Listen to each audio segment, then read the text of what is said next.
नमः संस्कृताय। मैं संस्कृत गंगा से सर्वज्ञ भूषण आप सभी श्रोताओं का स्वागत करता हूं। तो आइए हम गुरुदेव के श्री चरणों में निवेदन करते हैं कि आदरणीय गुरुजी प्रोफेसर गिरिजा शंकर शास्त्री जी गीता का अगला पाठ हम सब लोगों को बताएं। नमः संस्कृताय। अगले श्लोक में अर्जुन भगवान श्री कृष्ण का वह ऐश्वर्य रूप, विराट रूप जब देखने लगा तो आश्चर्यचकित है।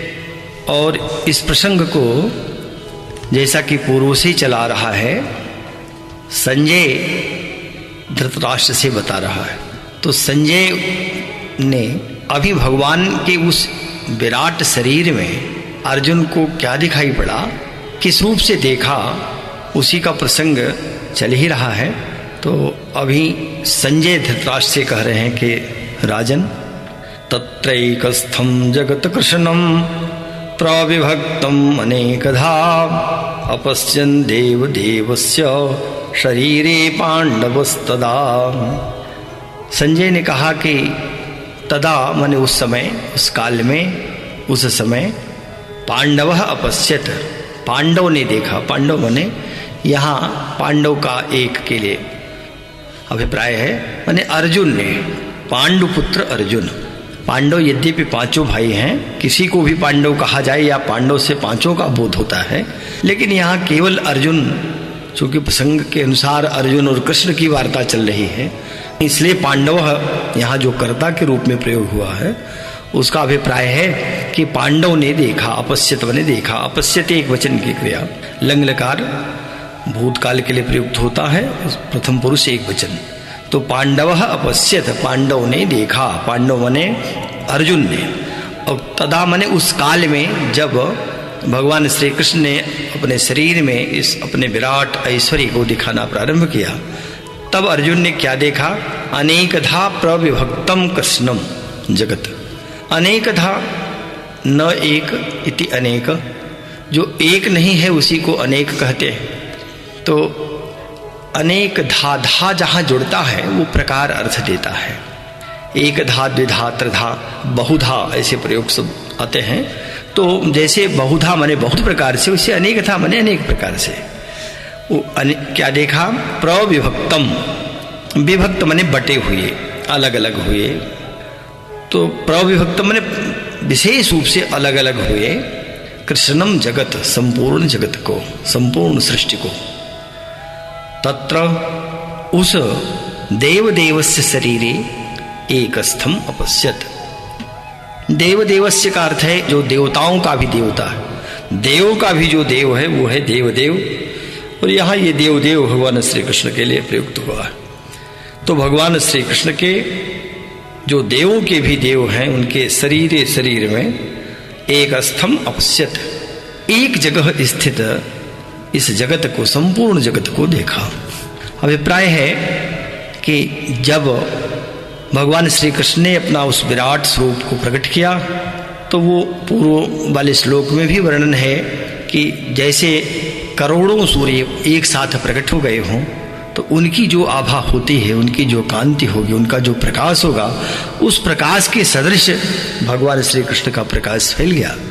और उसको देखने के लिए ये दिव्य चक्षु की ही आवश्यकता है। सामान्य चक्षु तो सूर्य के ही प्रकाश से नेत्र नहीं मिला पाते। अगर करोड़ों सूर्य एक साथ प्रकाशित हो जाए तो भला नेत्र कहाँ देख पाएंगे।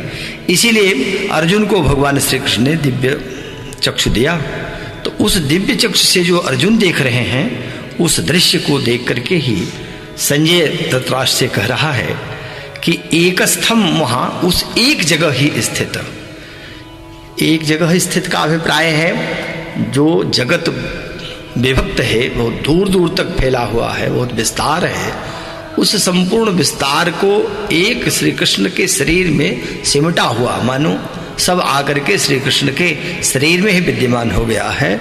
इसीलिए उसी एक अपने शरीर में एक स्थान पर स्थित क्या देखा, संपूर्ण जगत, कृष्णम जगत अपश्यत, संपूर्ण जगत को देखा। और वो संपूर्ण जगत कैसा है, अनेकधा प्रविभक्तम, अनेक प्रकार से अलग अलग हुए, जो पृथक पृथक है। और अनेकधा पृथक पृथक है माने एक प्रकार से नहीं बल्कि अनेक प्रकार से अलग अलग उन सारे पदार्थों को, उन सारी वस्तुओं को, संपूर्ण सृष्टि को एक जगह अर्जुन ने भगवान श्री कृष्ण के शरीर में ही देखा, जगत को देखा। और वो आश्चर्यमय रूप है भगवान का। भगवान का जो ऐश्वर्य है वह तो शब्दों में व्यक्त नहीं किया जा सकता, निर्वचनीय है। और ऐसे स्वरूप को सब देख भी नहीं सकते। देखने का अधिकारी तो अर्जुन ही था। और बाद में चल करके भगवान श्री कृष्ण अर्जुन से कहेंगे भी कि अर्जुन, ये रूप जो तुम देख रहे हो इसके पहले किसी ने नहीं देखा, तुम इसके पहले दृष्टा हो। यद्यपि भगवान श्री कृष्ण ने अपना रूप, विराट स्वरूप तो बहुतों को दिखाया है, माँ यशोदा को भी दिखाया, कौशल्या जी भी देख चुकी हैं राम के रूप में जब थे।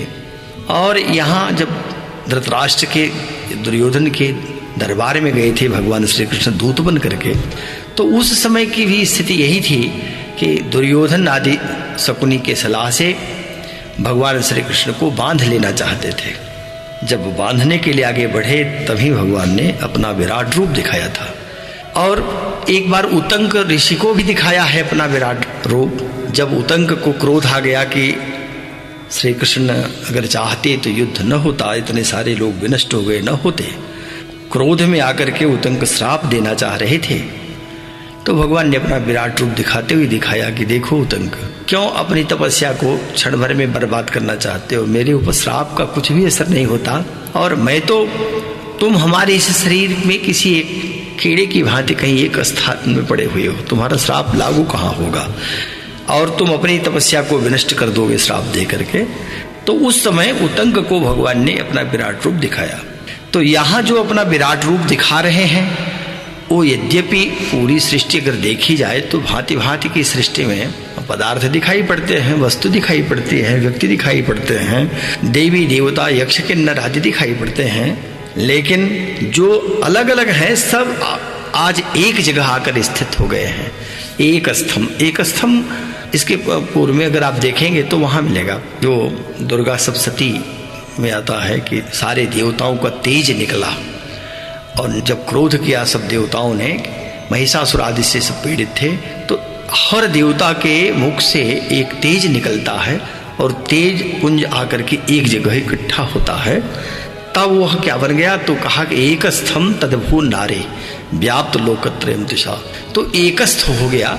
ऐसे ही सारे तेज जो हैं, सब के तेज, चाहे देवी देवता हों अथवा ये कह लिया जाए चराचर जगत के जो भी तेज हैं, जो भी चराचर जगत है वो आकर के एक जगह स्थित हो चुका है और एक ही स्थान पर दिखाई दे रहा है भगवान श्री कृष्ण के शरीर में। उसको देखा किसने? तो पांडुपुत्र अर्जुन ने देखा। कब देखा? तदा कह दिया मैंने उस काल में जब प्रसंग चल रहा था, महाभारत का युद्ध का प्रसंग है और जहां दोनों सेनाएं आमने सामने हैं, भगवान श्री कृष्ण गीता का उपदेश कर रहे हैं। तदा माने उस काल में जब अर्जुन को भगवान का ऐश्वर्य देखने की इच्छा हुई तो भगवान ने अपना विराट स्वरूप प्रकट किया और उस विराट स्वरूप में अलग अलग होते हुए भी इस जगत को एक जगह ले आकर अपने शरीर में दिखाना आरंभ कर दिया। तो तदा पांडव अपश्यत, तब पांडवों ने देखा। तो क्या देखा अर्जुन ने? इसको अगले श्लोक में कह रहे हैं, संजय ही कह रहे हैं। और ये संजय अभी वर्णन धृतराष्ट्र से करते हुए कहा, ततः सह विस्मयाविष्टो हृष्टरोमा धनंजयः प्रणम्य शिरसा देवं कृतांजलिर्भाषत। ततः इसके पश्चात, सह माने वह, विस्मयाविष्टः विस्मय से आविष्ट माने आश्चर्य से युक्त होते हुए, हृष्ट रोमा प्रसन्न रोम वाले माने हर्षित रोम वाले का अभिप्राय है जो रोमांचित हो गए हैं, यह उसका भाव है। हृष्ट रोमा प्रसन्न चित्त। धनंजय अर्जुन, देवम उस देव को, परमात्मा को। कैसा है परमात्मा? अब वो विश्वरूप हो गया है, विराट हो गया है।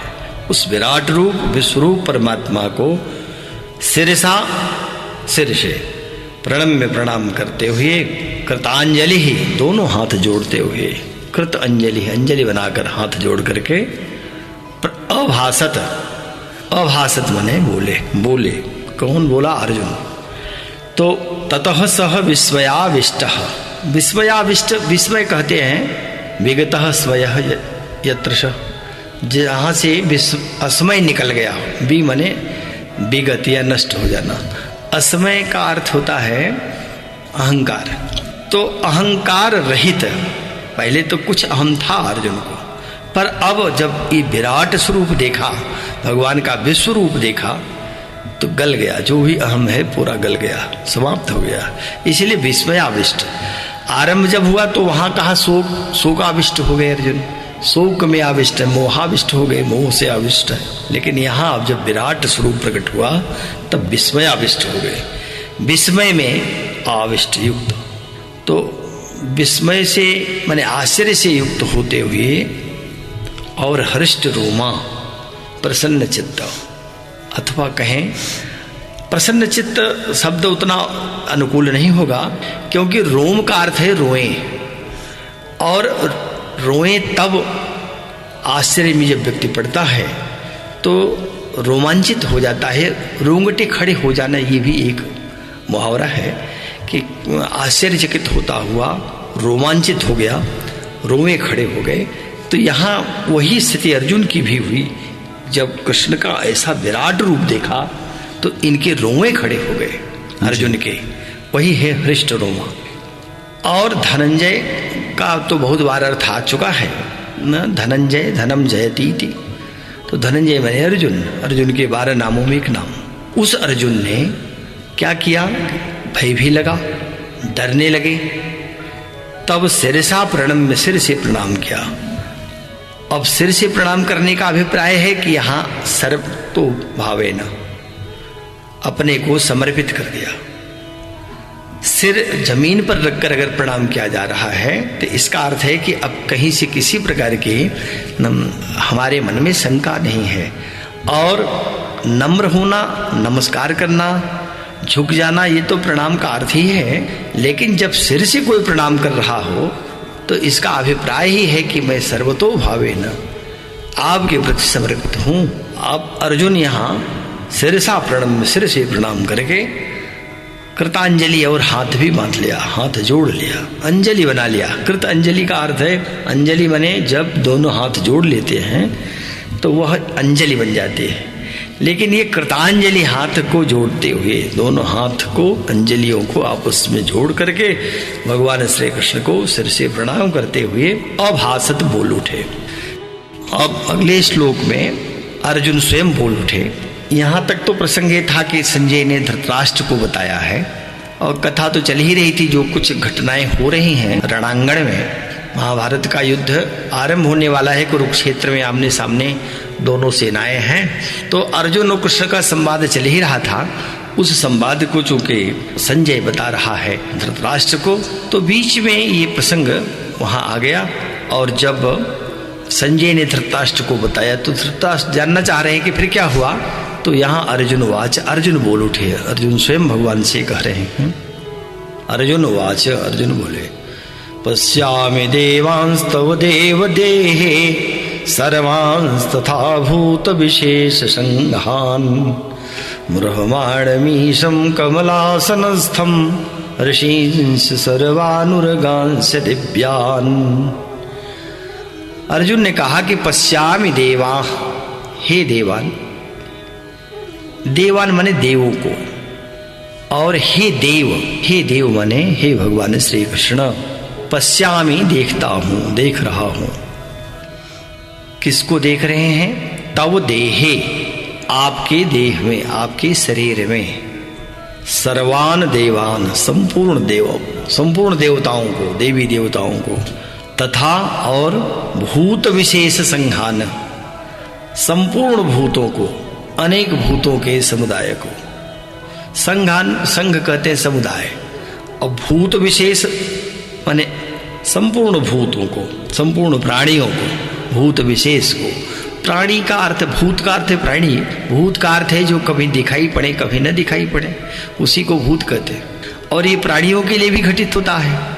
जो आज जन्म लिया है वो फिर आगे उसके मृत्यु हो जाएगी, पुनः दूसरे जन्मते वो मृत्यु होती है। इसलिए कभी दिखाई पड़ते कभी नहीं दिखाई पड़ते, तो इसलिए भी इनको भूत ही कहते हैं। भूत विशेष संघान माने अनेक भूतों के समूहों को, समुदायों को। और किसको? तो कमलासनस्थम, कमलासनस्थ कहा कि कमल के आसन पर स्थित बैठे हुए। तो कमलासनस्थ का यहाँ 2-3 अर्थ हो सकता है। ब्रह्मा जी की उत्पत्ति भगवान विष्णु के नाभि से जो कमल निकला है, उस कमल लाल में ब्रह्मा जी की उत्पत्ति हो गई। तो ब्रह्मा जी कमल के पुष्प पर बैठे, वही उनका आसन बना। तो कमलासनस्थ तो एक अर्थ हो जाएगा कि जो कमला माने कमल के आसन पर विराजमान है, ऐसे ब्रह्मा जी का विशेषण हुआ। और दूसरा कमलासनस्थम का अर्थ होगा कमल के आसन पर विराजमान भगवान नारायण, भगवान विष्णु।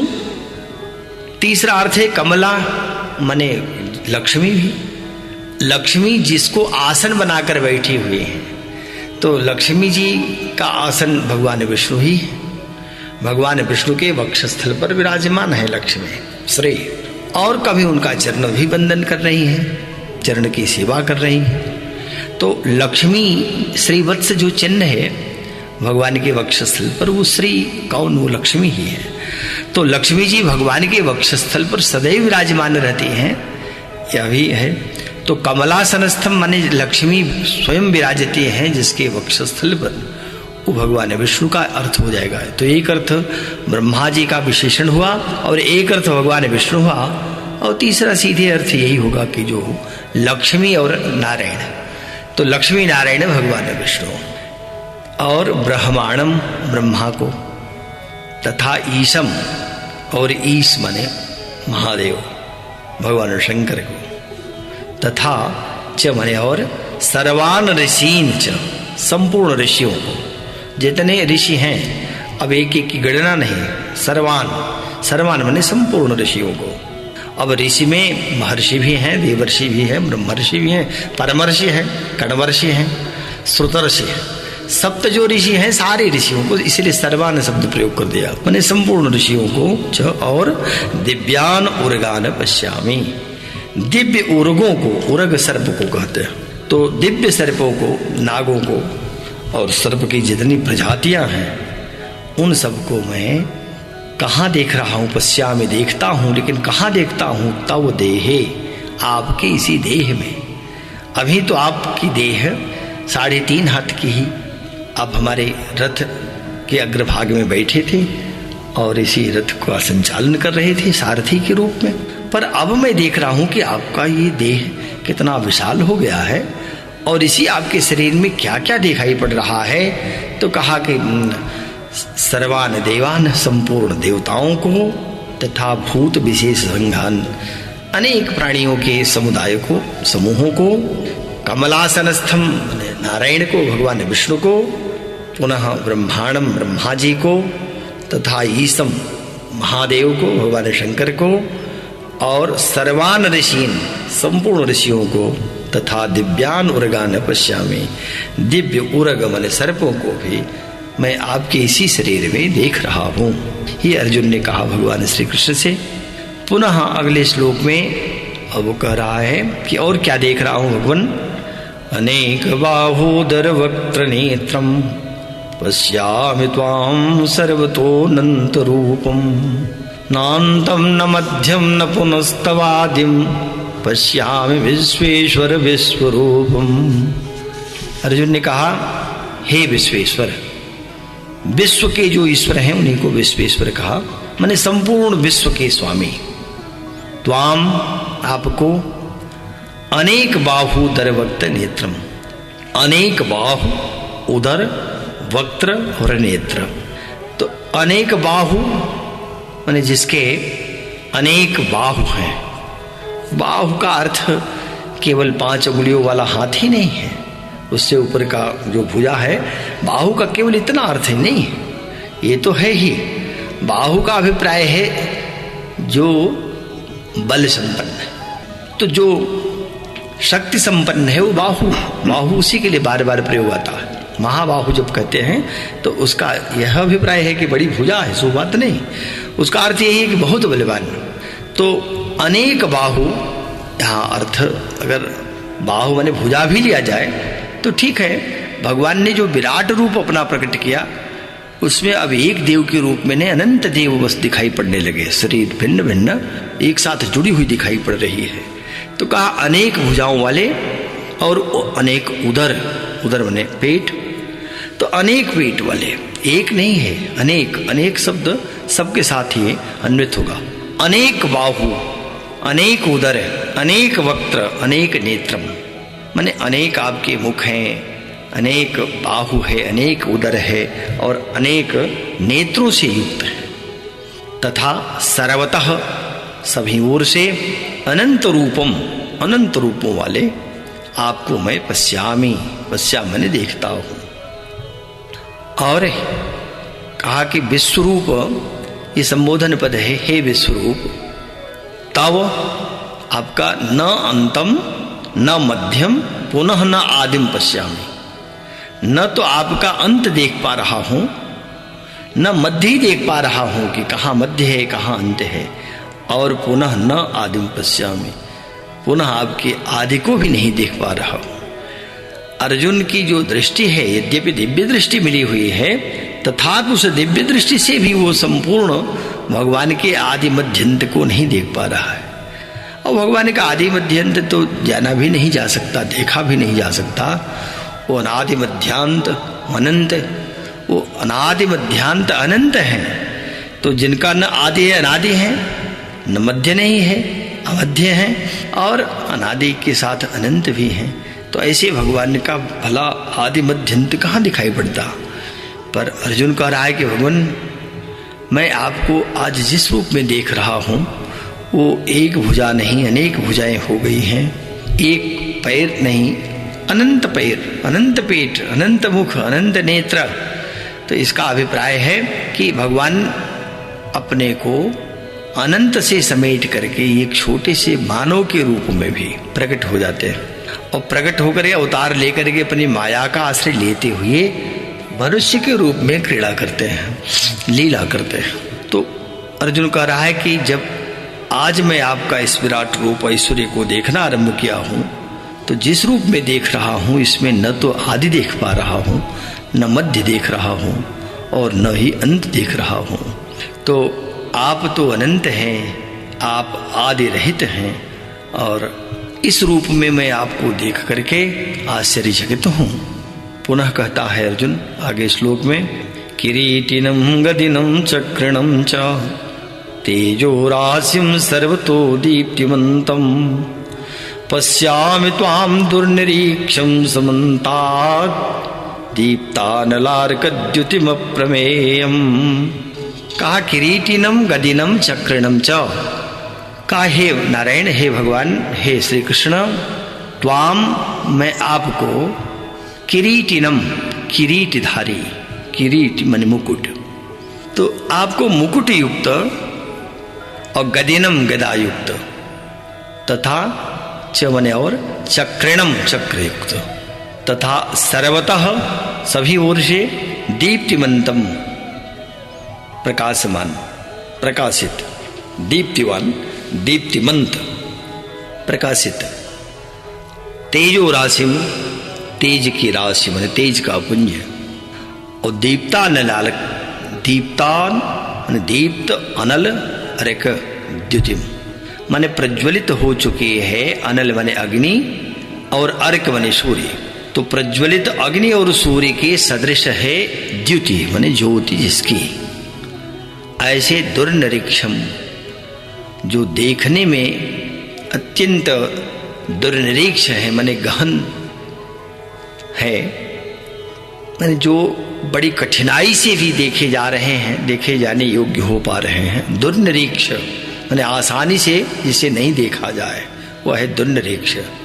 और अप्रमेयम, अप्रमेय स्वरूप, तथा समन्तात माने सभी ओर से, चतुर्दिक आपको पश्यामी, त्वाम पश्यामी, आपको देख रहा हूं, देखता हूं। तो भगवान मुकुट भी धारण किए हुए हैं। मुकुट सदैव भगवान के सिर पर विराजमान रहता है, और भक्त जब कभी भी भगवान का दर्शन करता है, ध्यान भी करता है, स्वरूप देखता है, तो वह उस रूप में भगवान की स्तुति भी करता है, ध्यान करता है। सशंख चक्रम सकिरीटि कुंडलम सपीत वस्त्रम सरसीरुहे क्षणम सहार वक्षस्थल कौस्तुभ स्त्रियम नमामि विष्णु शिरसा चतुर्भुजम। तो भगवान विष्णु की स्तुति है।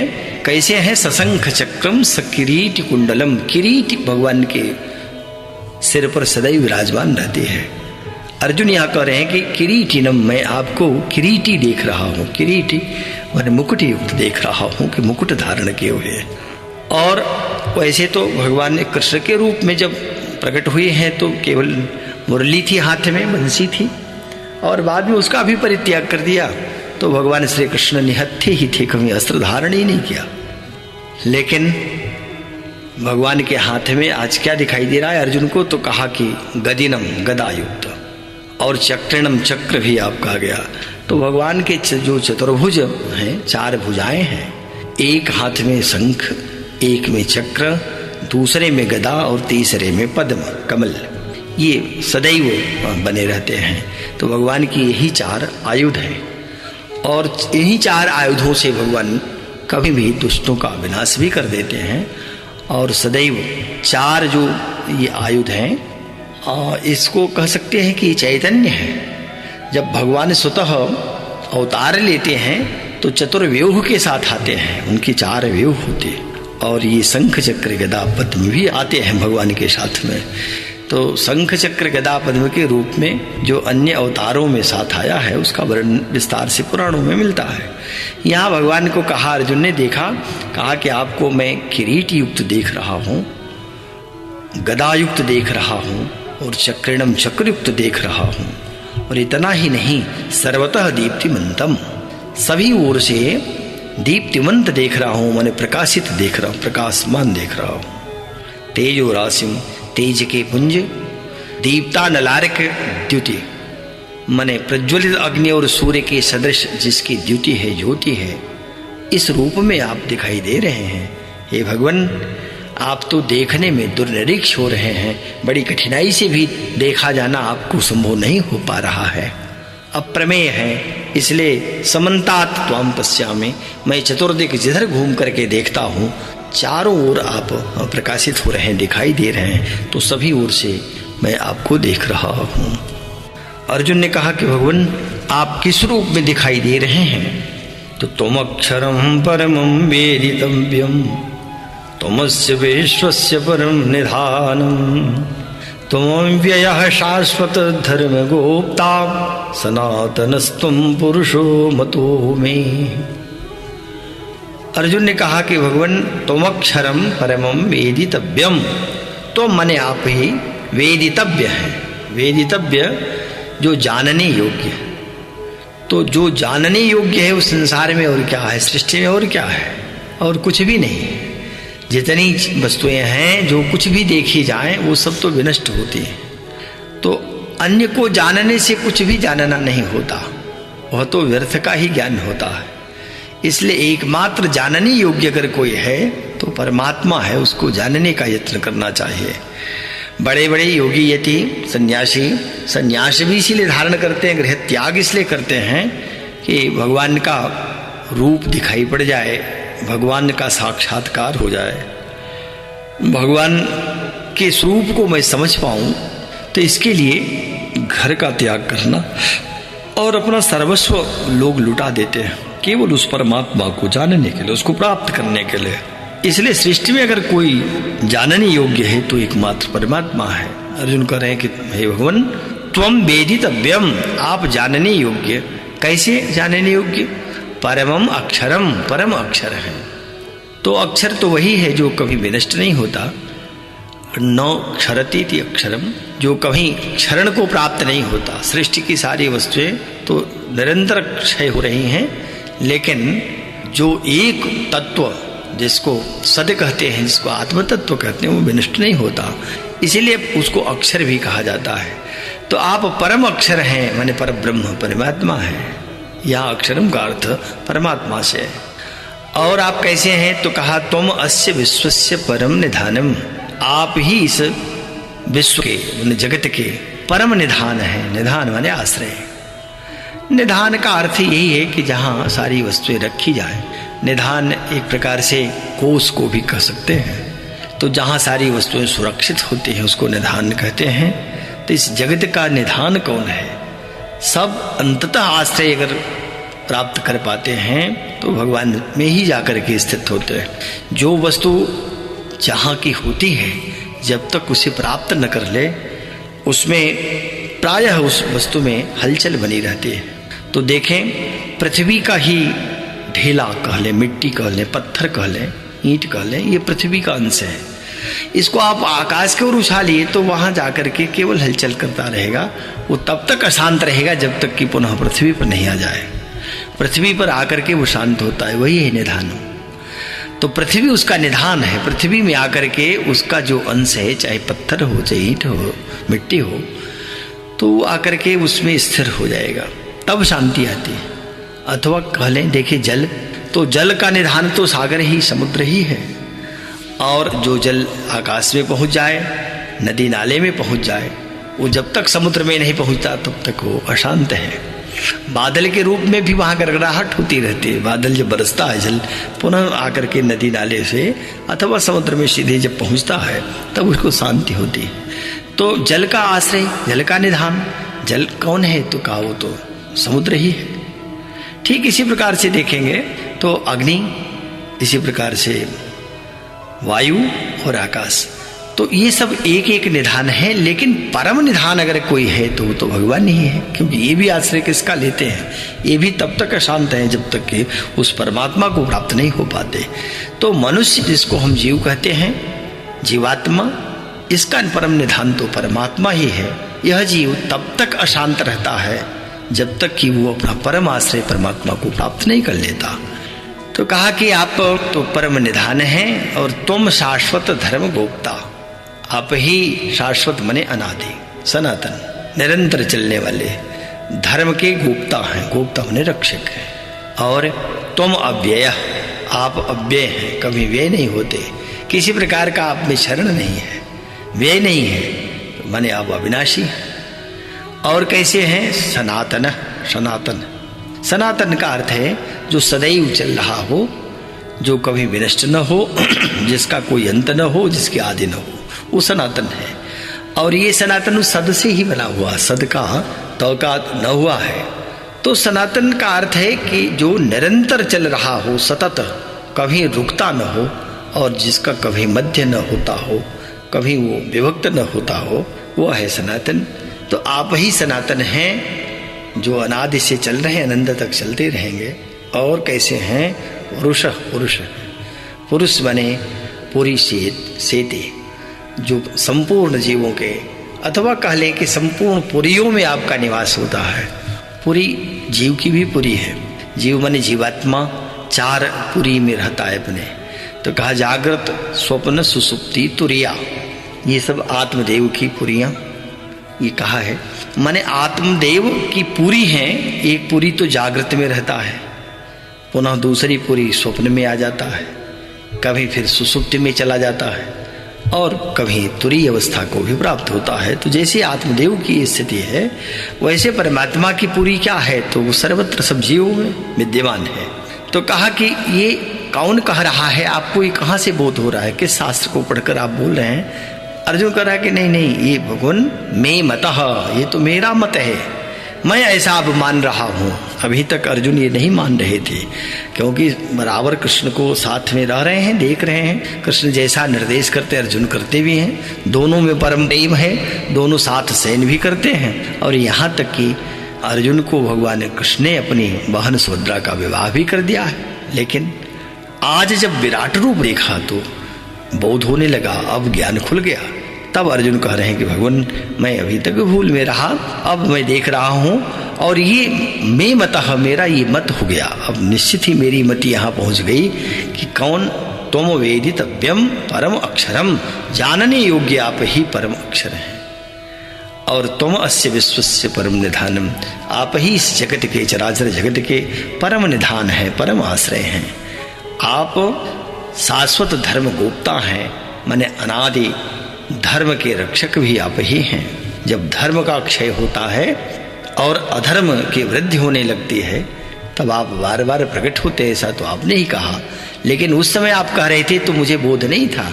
अब मुझे लगता है कि सचमुच इस धर्म के गोप्ता रक्षक तो आप ही हैं। और कैसे हैं आप? अव्यय हैं, सनातन हैं।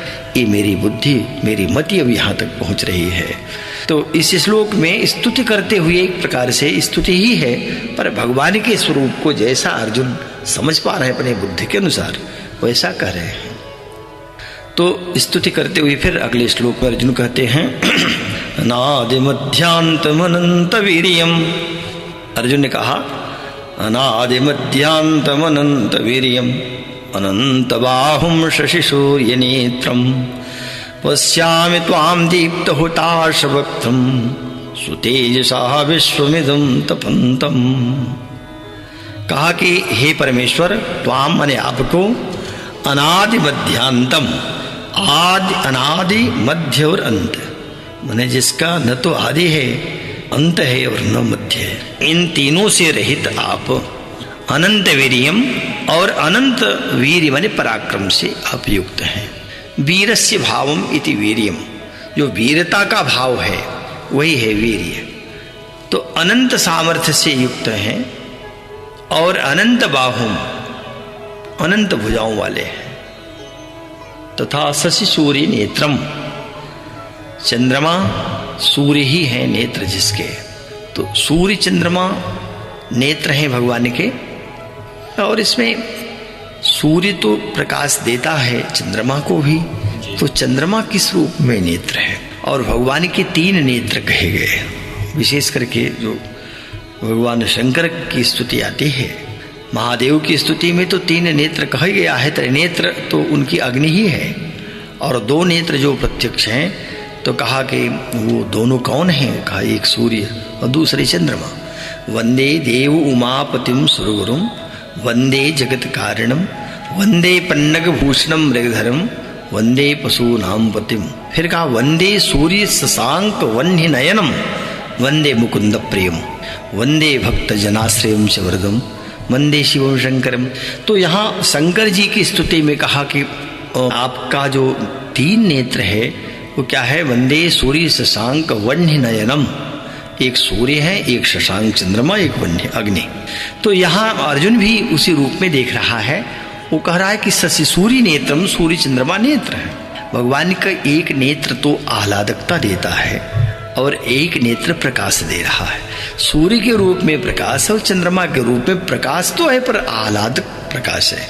सूर्य का जो प्रकाश है ये तो तापित करता है, तो ताप भी देता है कौन? वही सूर्य। जब ताप सूर्य के रूप में ताप देते हैं और चंद्रमा के रूप में शीतलता प्रदान करते रहते हैं, तो शीतलता भी दे रहा है जो, वही ताप देता है। कभी जब दुख आवे तो कभी विचलित नहीं होना चाहिए। दुख भी किसकी ओर से भेजा गया है? परमात्मा की ओर से है। सुख आ रहा है तो वह भी ठीक है, तो जिसने दुख दिया वही सुख भी देता है। कभी सुख दिया तो दुख भी आता रहता है। ये बात शशि सूर्य नेत्र के रूप में जाना जा सकता है। दुर्गा की स्तुति जब सौंदर्य लहरी में करते हैं भगवान शंकराचार्य, तो यही कहते हैं कि माँ तुम्हारे ये जो 2 नेत्र हैं, ये दोनों नेत्र, बायां नेत्र तो चंद्रमा के प्रकाश से, चंद्रमा उसी से प्रकाशित हो रहा है तुम्हारे बाएं नेत्र से, और दाहिने नेत्र से तो सूर्य प्रकाशित हो रहे हैं। तो लेकिन त्रियामम, तीसरा एक नेत्र और है, तृतीया ये दृष्टिर दरदलित हेवाम्बुज रुचि, वो तीसरी दृष्टि कौन है? तो कहा वही समाधत्ते संध्याम, संध्या बन करके समाधान देती है। सूर्य के रूप में तो दिन कर रही है और चंद्रमा के रूप में रात्रि, लेकिन दोनों के मध्य में एक नेत्र है जो संध्या काल मिला करके दोनों को जोड़ रहा है। तो भगवान का जो नेत्र है, कहा कि आप शशि सूर्य नेत्रम, चंद्रमा और सूर्य रूपी नेत्र वाले आप, दीप्त हुताश वक्त्रम, दीप्त माने प्रज्वलित, हुताश माने अग्नि, और वक्त्र माने मुख। तो प्रज्वलित अग्नि रूप आपका मुख है। आपका मुख अब उस प्रकार का नहीं दिखाई दे रहा है जो सौम्य मुख था, जिसको देख करके प्रसन्नता होती थी। अब तो लग रहा है कि ये क्या हो गया। आपका मुख जो दिखाई पड़ रहा है, मानो ये प्रज्वलित अग्नि ही हो रही है, अग्नि निकल रही है। हुताश वक्त्र, अग्नि की लपटें, अग्नि की ज्वाला विशेष रूप से प्रकट हो रही है। कहा कि अर्जुन ने स्वतेजसा, आप अपने इस तेज से इदम विश्वम तपंतम, इस जगत को तप्त कर रहे हैं, तपायमान करते हुए आप प्रकाशित हो रहे हैं, ऐसा पश्चात मैं देखता हूं। तो अर्जुन ने यहां कहा कि भगवान, मैं आपको जिस रूप में अब देख रहा हूं उसमें अनादि मध्यांत हैं आप, न आदि न अंत और न मध्य। तो अनादि हैं, अनंत हैं, और अमध्य माने मध्य रहित है। मध्य भी कहां से पता चले? तो जिसका आदि हो अंत हो तब तो उसका मध्य जाना जाए। न आदि का ज्ञान है न अंत का ज्ञान है, तो मध्य ही कहां से जानेंगे? जब आदि अंत देख लिया जाए तभी उसका मध्य पता चल पाता है। इसलिए कहा कि हे भगवान, न तो मैं आपके आदि को देख पा रहा हूं, न मध्य को और न अंत को देख रहा हूं। आप कैसे हैं? अनंत वीर्यम, अनंत सामर्थ्य से युक्त हैं, और अनंत बाहुम, अनंत हाथों वाले, तथा शशि सूर्य नेत्रम, चंद्रमा सूर्य रूपी नेत्रों वाले, तथा दीप्त हुतास वक्त्रम, प्रज्वलित अग्नि रूप मुख वाले, तथा स्वतेजसा, अपने तेज से इस जगत को, इस संसार को, इदम विश्वम तपंतम, इस विश्व को तापित कर रहे हैं, तपा रहे हैं, ऐसा मैं पश्चात में देख रहा हूं। तो आज का पाठ यहीं पर समाप्त होता है। अगले पाठ के साथ, गीता के अगले अध्याय के साथ गुरुजी फिर उपस्थित होंगे। तब तक के लिए नमः संस्कृताय।